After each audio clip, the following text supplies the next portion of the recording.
Hello guys, I am back. I am Ashish Verma and in this video I am going to talk about the history of silent letters in English. So let's start. Well, one might have these questions in mind that why are there silent letters in English? What are the rules for silent letters in English? Why aren't the words spelt like they are spoken? Lastly, what is the use of silent letters if we don't pronounce them? So next we are going to discover the answers of these questions appeared in our mind. Well, when we see historical changes, Old English was 90% phonemic. Here phonemic means the words sounded the same as they looked. From the beginning of the 15th century, English language began to borrow words from other languages. Because other languages have different grammar and usage rules, the words in English adopted from the other languages but did not follow the same rules as we pronounce words in English. Okay. Here we need to first understand what is a phoneme. A phoneme is a speech sound. It's the smallest unit of sound that distinguishes one word from another. Since sounds cannot be written, we use letters to represent or stand for the sound. English language borrowed the Latin alphabet, so we have only got 26 letters to represent 44 significant sounds. Or in other words, we can say generally there are 44 English phonemes represented by the 26 letters of the alphabet, individually and in combination. Modern English is only about 40% phonemic and around 60% of English words have silent letters in them, which can cause all sorts of problems spelling the word, pronouncing the word, or looking for the word in a dictionary. Alright, as we know now what a phoneme is. So now take a look on this slide. As we know, we have 26 letters in English. So in 26 we have 21 consonant letters and 5 vowel letters. But the 26 letters make 44 significant sounds and we can divide 44 into two parts. So we have 20 vowel sounds and 24 consonant, and the total of these two become 44 sounds. Okay, before jumping to the phonemic chart, we need to understand some of these common terms which are helpful to understand the graph. Now as you see, first we have diphthong. It is a vowel that the speaker has to move his mouth in two different positions to make. It is a vowel where two different vowel qualities can be heard. For the examples, waste, die, noise, road, house, shore. So pronounce them and feel the mouth movements you will experience. Each of these is a different vowel sound. Next we have voiced. It means when vocal cords vibrate. So all vowels are voiced and all diphthongs are voiced. Then we have unvoiced. It means when there is no vibrations of the vocal cords. So unvoiced consonants are made just with the air. For example, sh sound, as in she, sh. But voiced consonants do have voice in them, like when you say zh in pleasure, z. So remember, consonants can be either voiced or unvoiced. So in other words, a consonant sound is one in which airflow is cut off, either partially or completely, when the sound is produced, and in a vowel sound, the airflow is unobstructed when the sound is made. The vowel sounds are music or movement of our language. Here we have the phonemic chart. As you can see, we have the list of 20 vowel sounds and each has been represented by a special symbol and 24 consonants down to it. On the right top corner we can see the color pattern has been used to represent if a sound is short or elongates, diphthong, voiced and unvoiced. See the color used for short sound, as in ship, busy, started, as in police, about, the. And for the long sound, see moon, door, car. Here are the diphthongs like ear. Do you hear or feel you are speaking two different vowel sounds in this, as in career, plane? And then we have voiced ones, say ball, hobby, herb, dog, zebra. And lastly we got unvoiced ones like pen. Do you observe? P, puff of air, shop, sh, fire. I hope this has cleared you the purpose of the phonemic chart.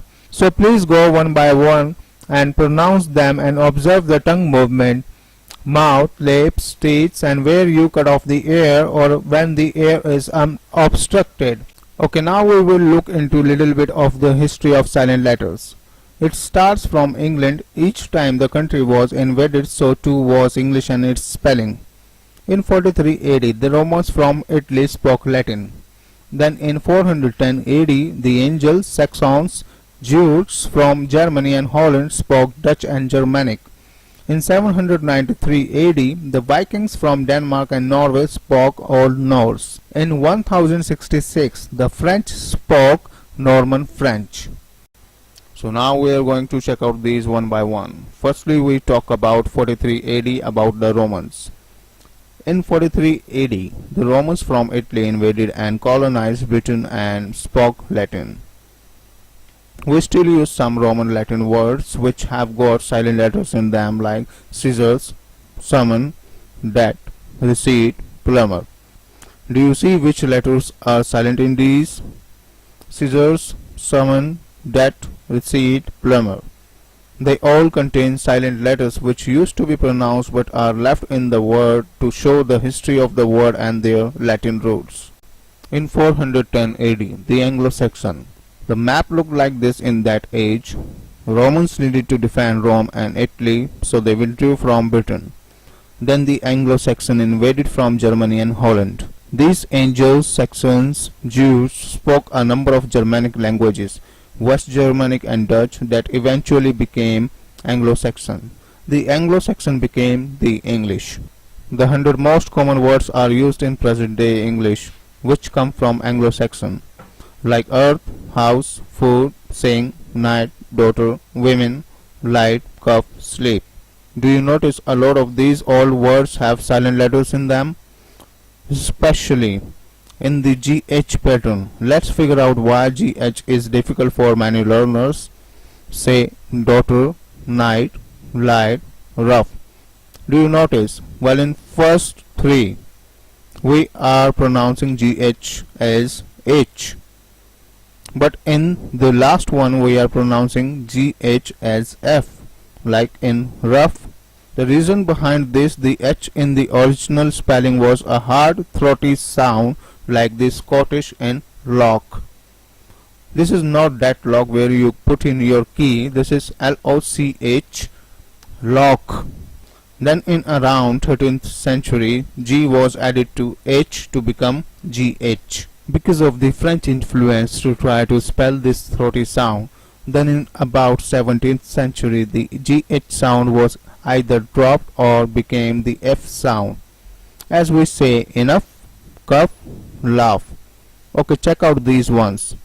Enough, cuff, rough, roughly, tough, toughen, laugh, laughter. These all have got the F sound because they were originally pronounced F in some regions of England.